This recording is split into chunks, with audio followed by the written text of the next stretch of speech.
오늘 말씀 사도행전 2장 14절에서 41절까지의 말씀입니다. 긴 말씀인데요.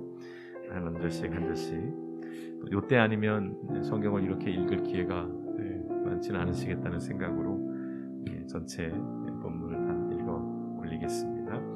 사도행전 2장 14절에서 41절입니다. 14절입니다. 베드로가 11사도와 함께 서서 소리를 높여 이르되 유대인들과 예루살렘에 사는 모든 사람들아 이 일을 너희로 알게 할 것이니 내 말에 귀를 기울이라. 내가 제3신이 너희 생각과 같이 이 사람들이 취한 것이 아니라 이는 곧 선지자 요엘을 통하여 말씀하신 것이니 일러스되 하나님이 말씀하시기를 말세에 내가 내 영을 모든 육체에 부어주리니 너희 자녀들은 예언할 것이요 너희 젊은이들은 환상을 보고 너희 늙은이들은 꿈을 꾸리라.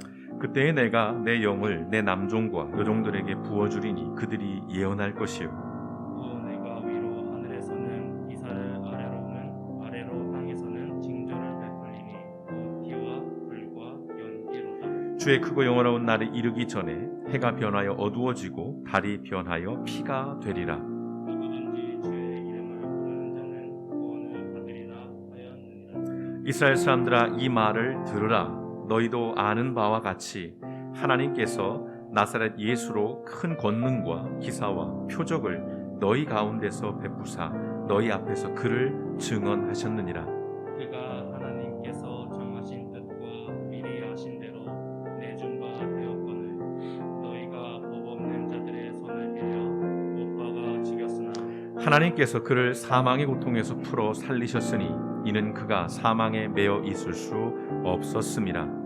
다윗이 그를 가리켜 이르되 내가 항상 내 앞에 계신 주를 배웠으며 나로 요동하지 않게 하기 위하여 그가 내 우편에 계시도다. 그러므로 내 마음이 기뻐하였고 내 혀도 즐거워하였으며 육체도 희망에 거하리니 이는 내 영혼을 음부에 버리지 아니하시며 주의 거룩한 자로 썩음을 당하지 않게 하실 것이미로다. 주께서 생명의 길을 내게 보이셨으니 주 앞에서 내게 기쁨이 충만하게 하시리로다 하였으므로 형제들아 내가 조상 다윗에 대하여 담대히 말할 수 있노니 다윗이 죽어 장사되어 그 묘가 오늘까지 우리 중에 있도다. 그는 선지자라 하나님이 이미 맹세하사 그 자손 중에서 한 사람을 그 위에 앉게 하리라 하심을 알고 미리 본고로 그리스도의 부활을 말하되 그가 음부에 버림이 되지 않고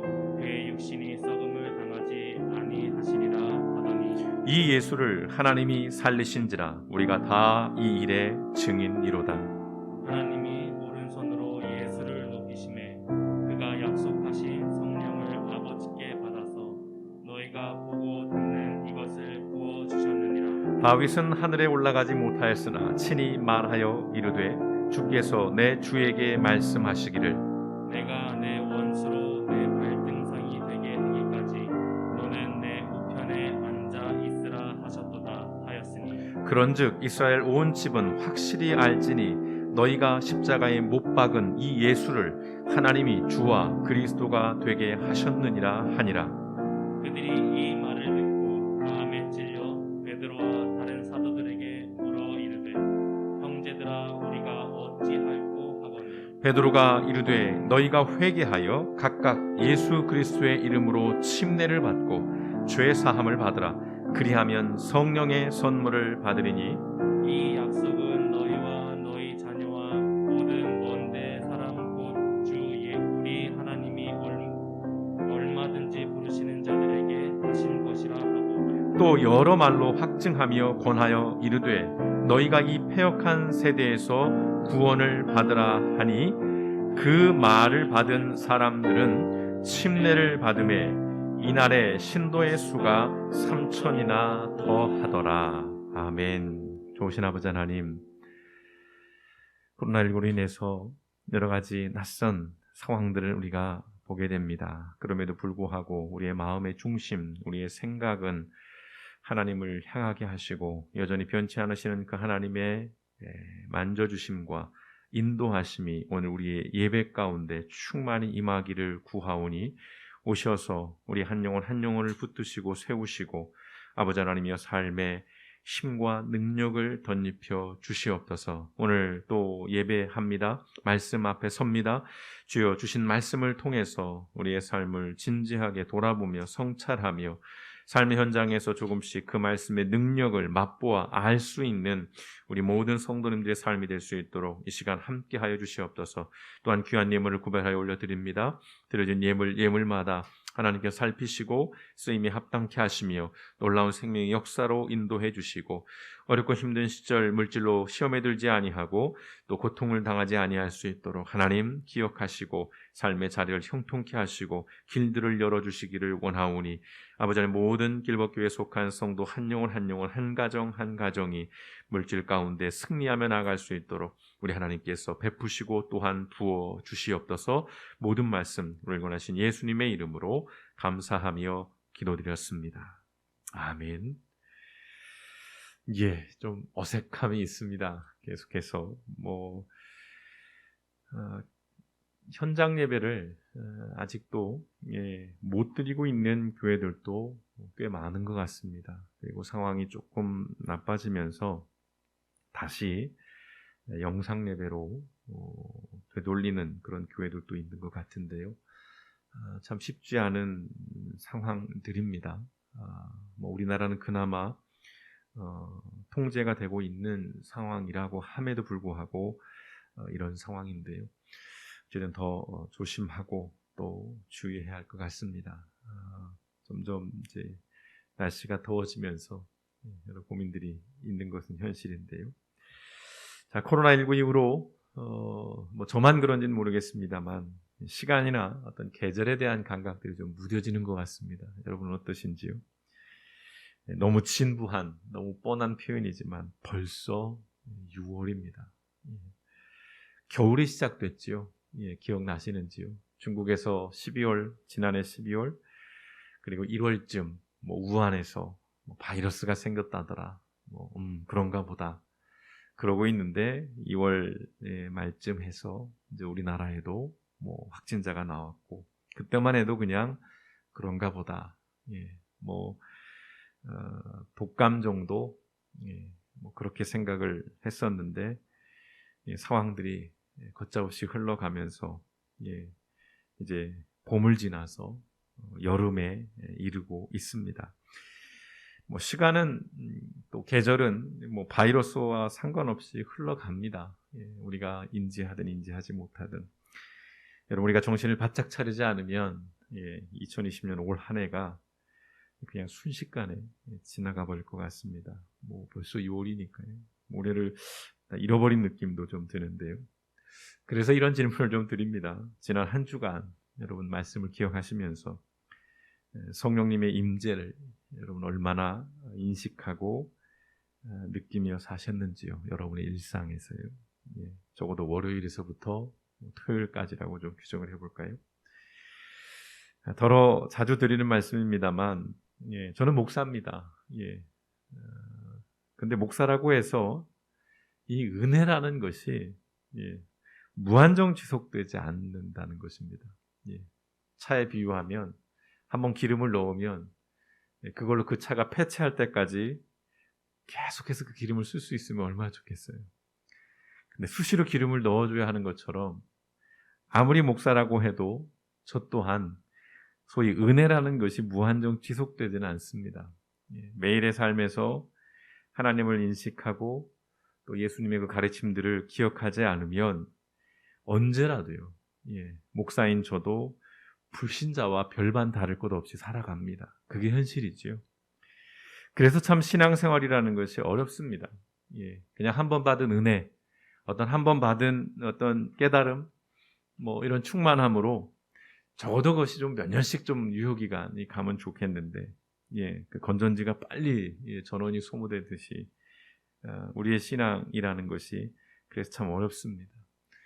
그래서요, 신앙생활이라는 것은 어느 면에서 또 우리를 항상 깨어있게 하고 또 살아있게 만드는 것이 아닌가 싶습니다. 늘 인식해야 하니까요. 늘 갱신하고 늘 마음속에 생각을 해야 하다 보면 우리가 계속해서 뭔가 살아있음, 깨어있음을 또 경험해 볼 수 있는 것입니다. 그래서 프랑스 소설가 폴 브루제가 했던, 여러 번 여러분도 이 말을 들어봤을 것 같은데요. 이 명언을 다시 한번 말씀을 드립니다. 이 말이죠. 생각하는 대로 살지 않으면 사는 대로 생각하게 된다. 참 무서운 말인 것 같습니다. 생각하는 대로 살지 않으면 사는 대로 생각하게 된다. 여러분, 성경에서 말하고 있는, 그리고 우리가 현실에서 보고 있는, 여러분들이 직접 스스로도 느끼고 있는 우리 인간, 우리 사람은 결코 선하지 않습니다. 물론 좋은 일도 해요. 착한 일도 합니다. 도덕적이고 윤리적이고 남을 동정하기도 하고 불쌍한 마음도 여깁니다. 도와주고 싶은 마음도 있습니다. 그리고 정의감도 있습니다. 그러나 결정적인 순간에 우리는 이기적이죠. 내 중심이 될 수밖에 없는, 결코 그런 의미에서 선하지 않는 존재들입니다. 사는 대로 생각하며 산다면 그런 세상은 어떤 세상일지 한번 여러분 상상해 보신 적이 있으신지요? 그냥 사는 대로 생각하며 사는 세상, 그런 사람들로 가득 차 있는 그런 세상은 어떤 세상이 될까요? 뭐 많은 이야기를 할 수 있겠지만 그냥 이 한마디입니다. 아마 모두가 불행해질 겁니다. 나는 행복할 수 있어. 그렇지 않죠. 지금은 내가 행복할 수 있지만 다음엔 내가 불행해지게 될 것입니다. 사는 대로만 생각하며 살면요. 그래서 말씀을 드립니다. 성령님이라는 존재는 우리의 생각을 주장하십니다. 우리의 마음을 주장하시는 분인데, 그래서 굉장히 번거롭고 불편합니다. 교회를 다닌다는 것이, 신앙을 갖고 있다는 것이. 내 마음은 이걸 선택하고 싶어요. 그런데 내가 그래도 그리스도인인데, 내가 그래도 교회를 다니는 사람인데 그래도 이걸 택해야지. 근데 이걸 택하려면 좀 내가 손해도 봐야 되고 번거롭게 돼요. 그냥 생각하는 대로, 그냥 사는 대로 그냥 덥석덥석 선택을 하며 결정을 하고 살면 좋을 일인데 자꾸 뭔가 장애가 생기는 거죠. 주저하게 되고 머뭇거리게 됩니다. 그 이유가 나의 소심함 때문이 아니라 성령께서 나로 하여금 자꾸 그렇게 강권하시는 것이죠. 그래서 굉장히 번거롭습니다. 그리스도인으로 사는 일이. 그래서 다른 측면으로 보면 더 나은 삶과 더 나은 세상을 만들어낼 수도 있다라는 것이죠. 성령님께서 주시는 생각으로 살아가는 삶에 관한 이야기가 오늘 우리가 앞서 길게 읽었던 오늘 본문의 말씀을 통해서 오늘 제가 여러분과 나누고 싶은 이야기입니다. 기억을 더듬어 보시면 지난주 사도행전 2장 말씀에서 오순절 성령 강림 사건의 의미에 대해서 간략하게 좀 나눠봤습니다. 성령님이 오심으로써 하나님 나라와 그리고 하나님의 사람들의 회복이 이제 본격적으로 시작이 되었다는 말씀을 나눴습니다. 사실은 이것을 이 짧은 설교 시간에 설명을 드리기엔 참 한계가 많습니다. 좀 이 주제를 가지고 좀 뭐 1시간, 2시간씩 풀어서 다양한 방식으로 이야기를 나누고 싶은, 근데 오후 모임이 이제 시작이 되면 참 그런 시간들을 가지면 좋을 텐데 제한된 시간에서 압축해서 말씀을 드리다 보니까 조금은 이해가 안 될 수도 있고 조금은 답답할 수도 있는데요. 그러나 이것들은 이제 계속 진행될 테니까요. 조금만 인내심을 가져주시고, 자, 하나님의 나라, 하나님의 사람들의 회복이 시작되었는데 먼저는 제자들에게 그 능력이 주어지죠. 그러한 현상이 뭐였습니까? 이제 대표적인 것들이 어떤 방언, 이상한 말을 하기 시작을 하는 것이죠. 그리고 이제 그 제자들을 통해서 예수님께 전해주신 생명의 그 복음이 지역과 민족을 넘어서 확장되기 시작을 합니다. 그 출발점이 성령 강림입니다. 자, 제자들에게 임한 이제 성령님께서 행하신 첫 번째 이야기가 오늘 본문의 말씀입니다. 사도행전 2장 14절에서 41절에 걸쳐 있는 말씀인데요. 사도행전은 전체로 보면 그 구성에 있어서 대략 한 23편의 설교 또는 연설이 담겨 있습니다. 앞으로 이제 계속해서 그런 말씀을 더 우리가 살펴볼 수 있을 것 같은데요. 그 가운데 오늘 말씀은 사도 베드로, 예수님의 수제자라고 불렸던, 이때 당시 베드로는 사도들, 예수님의 12제자들의 리더였습니다. 대표자 역할을 하고 있었는데요. 베드로의 첫 번째 설교 말씀입니다. 오늘 본문이요. 그리고 이 설교는 제가 가장 부러워하는 설교 가운데 하나입니다. 이유는 나중에 알게 되실 텐데요. 자, 이 설교는 이렇게 시작이 됩니다. 14절입니다. 여러분 눈으로만 따라 주시거나 작은 소리로 읊조려 주시면 좋겠습니다. 14절입니다. 베드로가 11사도와 함께 일어나서 목소리를 높여서 그들에게 엄숙하게 말하였다. 유대 사람들과 모든 예루살렘 주민 여러분, 이것을 아시기 바랍니다. 내 말에 귀를 기울이십시오. 라고 이제 시작을 합니다. 그림이 그려주시죠? 성령 강림을 받았습니다. 사람들이 이제 막 방언하는 것을 보면서 몰려들었어요. 저 사람들 뭐지? 왜 저러지? 그런 데서 이제 베드로가 일어서서 사람들에게 선포를 하는 것입니다. 주민 여러분, 이것을 아시기 바랍니다. 그리고 내 말에 귀를 기울여 주십시오. 라고 말하고 있습니다. 여러분, 설교라는 것은 복음을 전하는 것입니다. 복음은 뭐죠? 예수님을 통해서 보여주신 하나님의 일하심을 담고 있습니다. 그리고 그 복음은 선포하는 거예요. 여러분, 이것을 알기 바랍니다. 내 말에 기울여 주십시오. 뭐 이런 것이죠. 그리고 알리는 거예요, 사람들에게. 성령의 임재로 이제 담대함을 얻었고 지혜를 얻은 베드로는 사람들에게 예수님을 알리기를 원했고 이제 그 일을 시작을 합니다. 자, 베드로는요, 성령 강림 때 나타났던 그 대표적인 현상이었던 방언, 그 외국어를 하는 것에 대해서 먼저 설명을 합니다. 15절에 보시면 지금은 아침 9시입니다. 그러니 이 사람들은 여러분이 생각하듯이 술에 취한 것이 아닙니다. 지난주 말씀의 마지막에 보면 사람들이, 제자들이 이제 막 외국어로 말을 하니까 쟤들이 술 취했구나, 지금 술 취해서 지금 술주정을 하는구나, 이렇게 좀 조롱하고 비하하는 사람들이 있었습니다. 옛날이나 지금이나 하나님의 일하심에 대해서 어떤 이들은 경외감을 드러내고 그 앞에서 떨며 두려워하지만 또 어떤 사람들은 무시하고 비난하고 조롱하는 그런 모습으로 나타나는 사람들, 그런 반응을 보이는 사람들이 꼭 존재하게 되는데 그것은 인간이 가진 죄성 때문입니다. 어쩔 수 없는 것이죠. 두려워하는 것도 죄성이고 무시하는 것도 죄성입니다. 자, 베드로는 16절에서 21절의 말씀을 통해서 이 성령 강림의 신비한 사건이 구약성경 요엘이라는 말씀이 있습니다. 요엘서 2장 28절에서 32절의 성취라고 설명합니다. 그 요엘서의 예언의 성취가 바로 이 성령 강림 사건이라는 것이지요. 이 말씀을 통해서 베드로는 성령의 어떤 보편성 그리고 어떤 종말에 대한 이야기를 하고 있습니다. 여러분이 눈으로 여러분이 가진 성경들을 같이 병행해서 따라와 주시면 좋겠습니다. 그 이야기의 핵심은 이런 것이죠. 성령님은 모든 사람에게 임재하신다는 것입니다. 좀 긴 말씀이어서 여러분들 이 텍스트를 준비하지는 않았는데요. 그렇게 말씀하죠. 16절 보면 이는 곧 선지자 요엘을 통해 말씀하신 것이니 일렀을 때 하나님이 말씀하시기를 말세에 종말에 내가 내 영을 모든 육체에게 모든 사람에게 부어주겠다는 것입니다. 자녀들은 예언을 하고 젊은이들은 환상을 보고 너희 늙은이들은 이 표현이 그렇습니다만 꿈을 꾸리라. 또 내가 내 영을 내 남종과 여종들에게 부어주리라.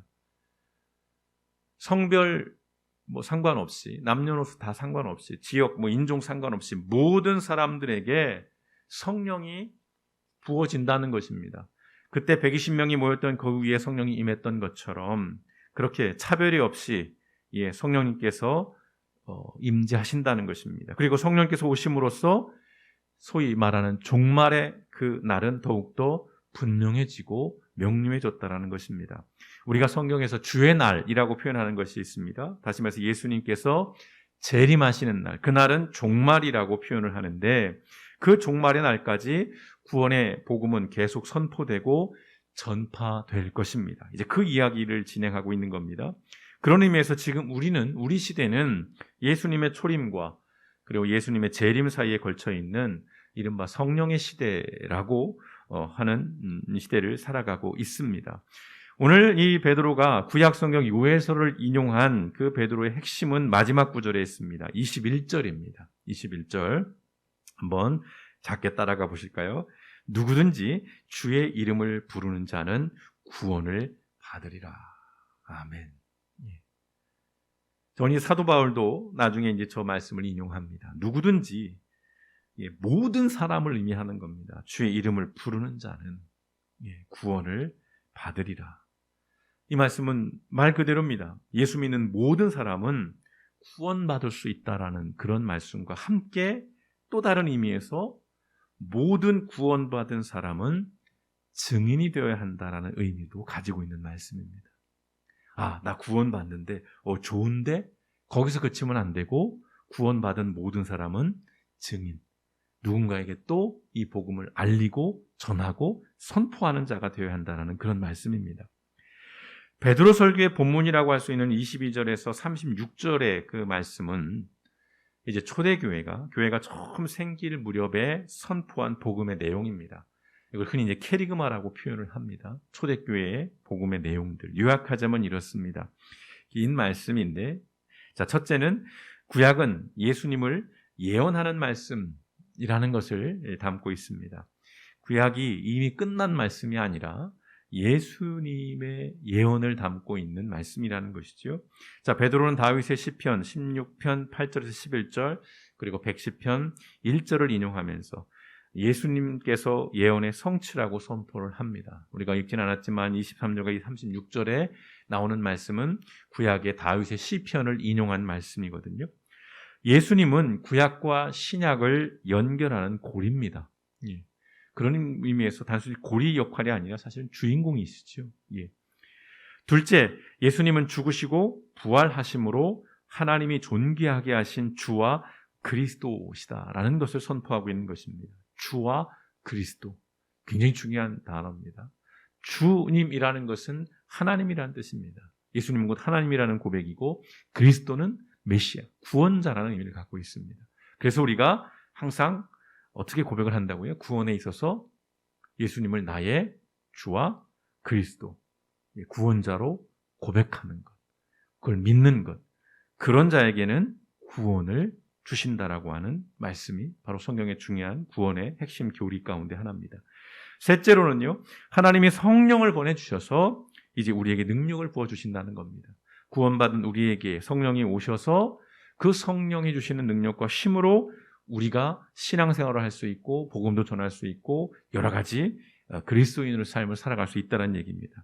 그리고 넷째, 예수님을 믿고 회개하고 침례를 받는 모든 사람은 죄사함과 성령을 받는다라는 것.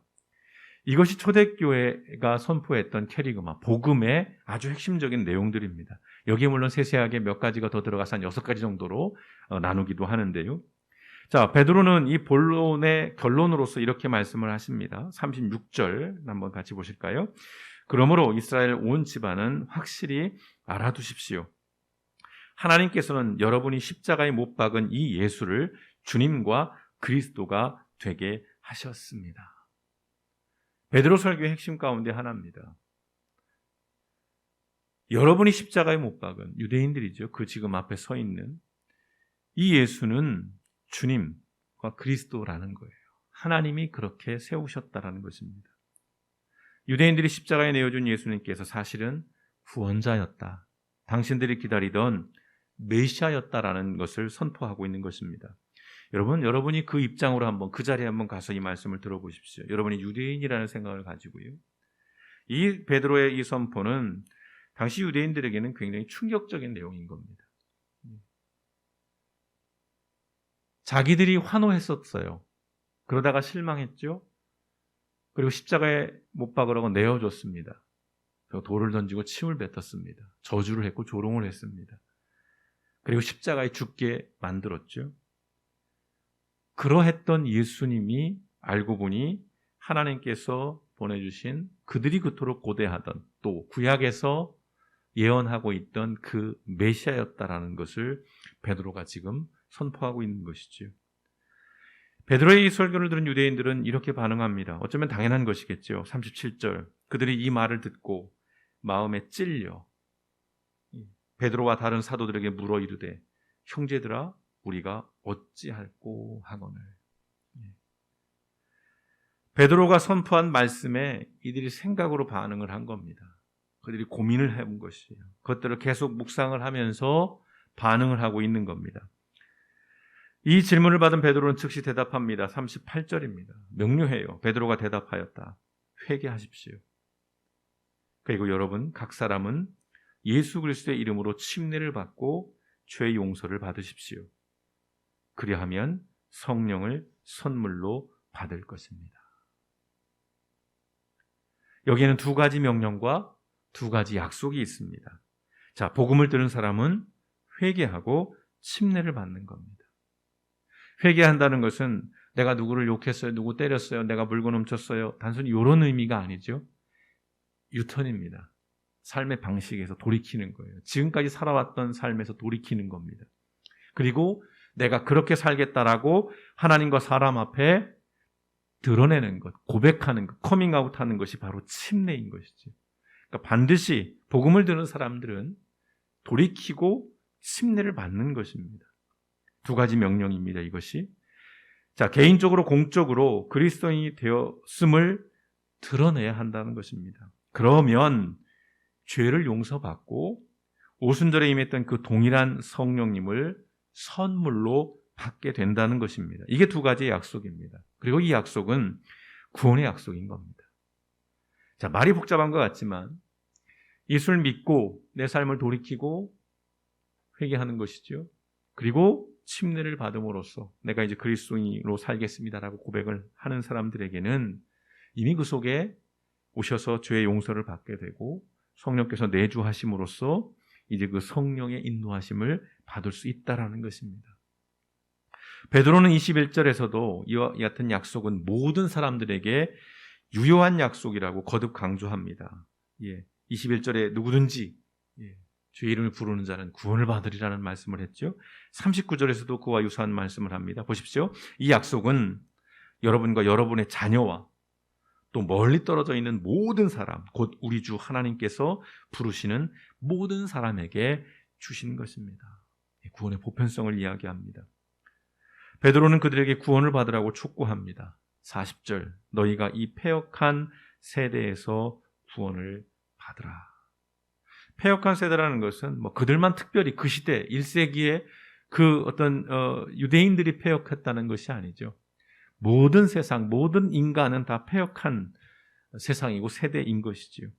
그 속에서 우리가 받아야 할 것은 구원이라는 것입니다. 베드로의 이 말씀에 놀라운 역사가 일어나지요. 41절입니다. 그의 말을 받아들인, 그의 설교를 듣고 그 말씀을 받아들인, 여러 가지 의미가 있었을 것 같아요. 믿은 사람이라는 표현도 있을 것이고, 고백한 사람이라고 할 수 있을 것이고요. 받아들인 사람들은 침례를 받았다. 이렇게 해서 그날의 신도의 수가 약 3,000명이나 늘어났다. 이것이 제가 이 베드로의 설교를 가장 부러워하는 이유입니다. 한 번 설교에 3,000명이 회개하고 침례를 받았어요. 등록 교인이 된 거예요. 교인 수가 한 번 설교로 3,000명이 늘었습니다. 제 평생에 이런 날이 올까요? 농담입니다만 3,000이라는 숫자에 매몰되시면 안 됩니다. 3,000에 자꾸 생각하시면 안 되고요. 그날 일어났던 일들을 집중해서 보셔야 하는 것입니다. 여러분, 우리는 이 이야기를 통해서 끊임없이 생각을 해야 합니다. 묵상을 해야 하고 성찰을 해야 한다는 것입니다. 자, 유대인들은요, 자신들의 욕망 속에서 만들어낸 메시아에 대한 기대가 있었어요. 예수님이 나귀를 타시고 예루살렘에 입성하시는 그 종려주일에 이들이 자기의 겉옷을 땅에 깔고 종려나무 가지, 왕의 행차를 할 때 쓰던 그 종려나무 가지, 승리를 의미하는 그 나무를 흔들면서 호산나를 외쳤어요. 우리를 구원해달라.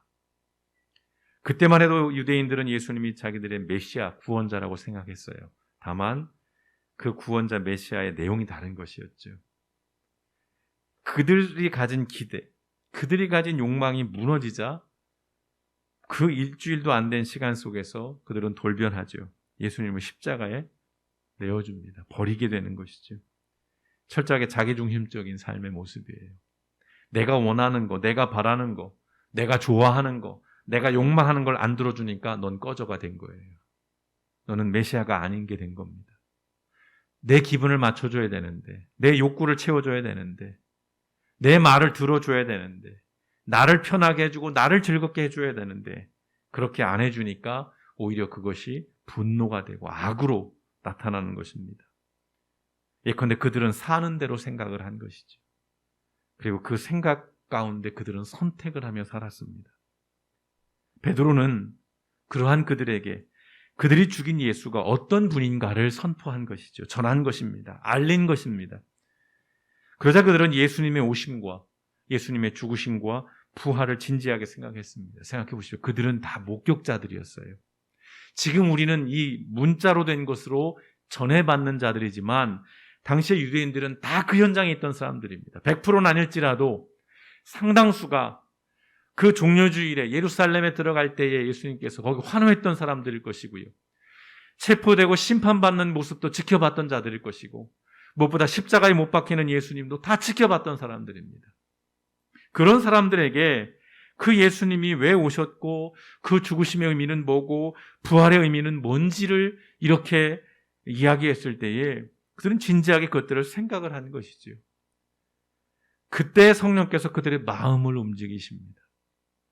그리고 그들은 이렇게 물어온 것입니다. 우리가 어떻게 하면 좋겠습니까? 여러분, 이거 위대한 질문입니다. 우리가 어떻게 하면 좋겠습니까? 여러분, 이 질문은 자신들의 죄에 대한 자각이에요. 그리고 탄식입니다. 무엇보다 자기 중심성을 버린 고백이에요.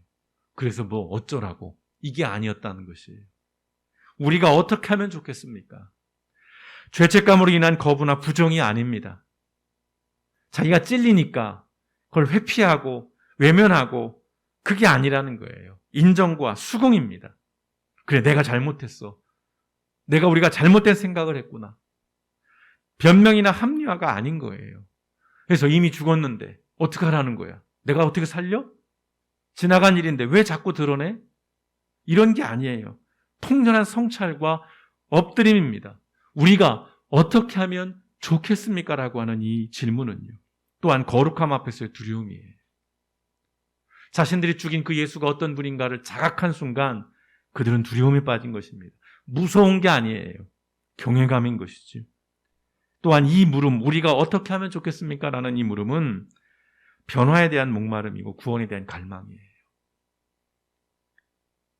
말씀 앞에 자신의 삶을 비춰보고 돌아보고 있는 겁니다. 지금 이 사람들은.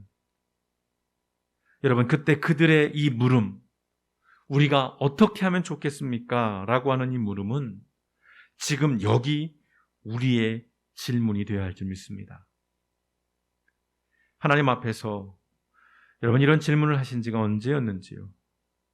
이런 탄식, 하나님 앞에서의 이런 어떤 통렬한 성찰과 어떤 엎드림, 어떤 변화에 대한 목마름, 구원에 대한 갈망, 뭔가 내 스스로가 달라져야 한다라는 좀 다른 삶을 살고자 하는 이런 몸부림, 어떤 이런 하나님 앞에서의 외침 또는 고백, 어떤 토로가 언제였는지요? 내 자신의 삶을 돌아보면서, 특별히 우리 시대의 모습을 바라보면서, 우리의 교회들을 생각하면서 우리가 어떻게 하면 좋겠습니까? 라고 탄식하며 엎드렸던 기억이 언제였는지요? 이 질문을 던진 유대인들은 삶의 걸음을 멈춘 겁니다. 그리고 돌아섰습니다. 그리고 이들은 회개하고 침례를 받았습니다. 변화된 삶으로 나아간 것이죠. 앞으로 이들이 펼쳐갈 교회의 모습이 이제 42절부터 나타나 있습니다. 여러분, 이들이 그저 베드로의 말씀을 듣고 좋은 말씀이네. 저 양반 참 말 잘하네. 참 저 사람 구수하게 말 잘하고 참 재미지게 하네. 위로가 되는데, 위안이 되는데, 감동이 있다. 참 말씀 잘 들었다. 그 정도 수준이 아니었다는 것입니다. 혁명적으로 삶이 바뀝니다. 그들의 삶을 돌이키게 되는 것입니다. 바로 성령의 역사가 이런 것입니다. 성령 강림이 일어났어요. 그들이 막 이상한 말을 했습니다. 그게 핵심이 아니에요. 성령 강림의 핵심이 뭐냐면 바로 이날 3,000명에 이르는, 3,000엔 집중하지 마십시오. 우리가 어떻게 하면 좋겠습니까? 라는 탄식 속에서 그들의 삶의 길을 바꾸었던, 그래서 그들이 하나님 앞에 나와서 회개하고 침례를 받음으로써 구원받는 이 역사가 바로 성령님의 이 강림의 핵심이라는 것입니다. 성령의 역사는 이런 것입니다. 사람과 삶을 바꾸고 나아가 세상을 바꾸는 것입니다. 미국에서 지금 굉장히 시끄럽습니다. 90년대에 LA 한인들이 당했던 그 끔찍한 일들로 인해서 또 한인들이 굉장히 긴장을 하고 있는 상황들이고요. 흑백 갈등, 캐묵은 얘기일 수 있습니다만 여전히 바뀌지 않는 현실인 것이지요. 어디 흑인들만 차별을 받겠습니까? 차별받는 흑인들은 아시안들을 차별하지요. 인간은 그런 것입니다. 자기가 차별을 받았으면 차별을 하지 않아야 되는데 내가 받았으니 너도 받아라. 바뀌지 않는 겁니다. 끊임없이 대물림되는 겁니다. 누군가는 돌아서야 돼요. 누군가는 멈춰야 됩니다. 누군가에선 그쳐야 되는데 그렇게 하지 않는 것이죠. 사람의 힘으로 되지 않는 것입니다. 사람의 선의로 되지 않습니다. 제도로도 되지 않습니다. 결국 우리가 하나님 앞에 엎드릴 때에 성령께서 우리로 하여금 멈추게 하시고 바꾸게 할 때에 우리의 삶이 바뀌고 우리의 세상이 바뀔 수 있는 것입니다. 여러분이 한 주간 하나님 앞에서 내가 그리고 우리가 어떻게 하면 좋겠습니까? 라는 이 성찰과 엎드림으로써 우리의 삶의 모습과 우리의 삶의 모양과 우리의 삶의 궤도를 다시 수정하고 정렬하는 시간이 되시길 주님의 이름으로 축원드립니다. 신앙의 삶이라는 것은요, 신비한 능력을 행하고 뭔가 남들이 하지 않는 놀라운 일들을 보여주는 그런 일들이 아니에요. 우리의 일상에서 세상과는 다른 삶의 방식들, 세상과는 다른 삶의 모양들을 드러내려고 애쓰고 수고하는 그 자체만으로도 우리는 그리스도인으로 살아가는 것이요, 거기에 기독교의 매력이랄까요? 힘이라고 그럴까요? 능력이 있는 것입니다. 모두가 다 이렇게 하니까 우리도 다 그렇게 어쩔 수 없이 가는 것이 아니라, 그럼에도 불구하고 우리가 그리스도인으로서 끊임없이 우리의 삶을 돌아보면서 하나님 앞에서 그럼 우리가 어떻게 하면 좋겠습니까? 지금 이 시대 속에서 우리가 어떻게 살아야 하겠습니까? 지금 이 상황 속에서 나의 자녀들을 어떻게 키워야 하겠습니까? 지금 이 시대 속에서 내 인생에 어떤 선택을 해야 하겠습니까? 하나님 앞에서 나는 어떻게 살아야 하는 것이 하나님 앞에 옳은 것이요, 또 그렇게 살아갔을 때에 모두에게 유익할 수 있는 삶인지요. 우리에게 이 질문이 멈추기 시작하고 이 성찰이 멈추기 시작하고 이 탄식이 그치기 시작하면 우리가 사는 세상은 그저 모두가 사는 대로 생각하며 선택하는 정글과 같은 끔찍한 세상이 될 수밖에 없는 겁니다. 여전히 흑인은 죽어나갈 것이고, 여전히 아시아인들은 차별을 받을 것이고, 여전히 이런저런 이유로 사람이 사람으로 대우받지 못하는 세상이 계속될 것이라는 말입니다. 우리는 부끄러워해야 한다는 것이지요. 한국의 교회가 이렇게 많은데, 한국의 목사들이 이렇게 많은데, 한국의 성도들이 이렇게 많은데 여전히 우리가 사는 세상이 바뀌지 않는, 물론 안 바뀌었다는 것은 아닙니다. 욕심이지요. 좀 더 바꿔낼 수 있는 것인데, 오늘 우리가 다시 한번 우리가 어떻게 하면 좋겠습니까? 라고 하는 이 질문들을 가지고 적어도 이 한 주간 우리의 삶을 조금씩 변화시켜보고 새로운 도전을 해보고 다르게 살아보는 저와 여러분, 우리 길벗교회가 되시길 주님의 이름으로 축원드립니다. 함께 같이 기도하시겠습니다.